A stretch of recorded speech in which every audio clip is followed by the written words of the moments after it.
Don't get fired for taking time off for your mental health. Fake news, you unfortunately can and maybe will. Mental health is not an automatic disability under the Equality Act. To have a disability under the Equality Act, you need to meet two conditions. You have a physical or mental impairment, and the impairment has a substantial and long-term adverse effect on your ability to carry out normal day-to-day activities. These are the only conditions that are automatically classed as a disability. So what do those two things actually mean? An impairment is anything physical or mental that would reduce your abilities. And a substantial adverse effect means that it's something more than just a minor impact on your day-to-day. And generally the time limit is around 12 months, or it's likely to last the rest of your life. But it can be considered long-term if the effects come and go.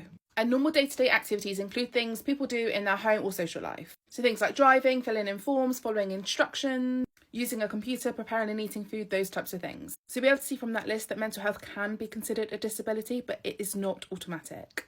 And even then, even if you have a disability, you can still be dismissed for those reasons.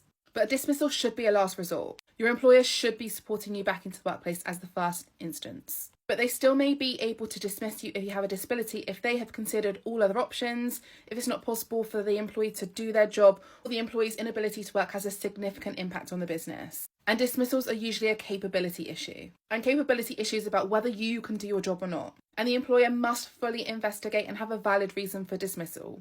Otherwise, you could take them to tribunal.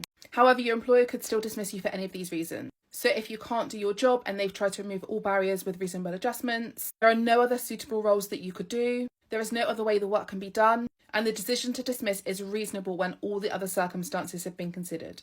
And even then, depending on the circumstances, the employer may need to prove that you no longer meet the health requirements for the role, that you've reached the agreed maximum number of absences, including any adjustments for your disability, that medical evidence shows that you are no longer likely to return to work within a reasonable timescale, that the employer can no longer reasonably continue to support such a high rate of absence, or that the amount of your absence is having a significant impact on the organisation. Usually through this process, your organisation will likely ask for an occupational health referral.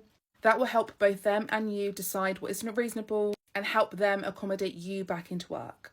But if you just want to take the day off because you're suffering, you're just having a bad mental health day and it's not something that is considered a disability, you could be dismissed. And even if you have a disability, you can still be dismissed.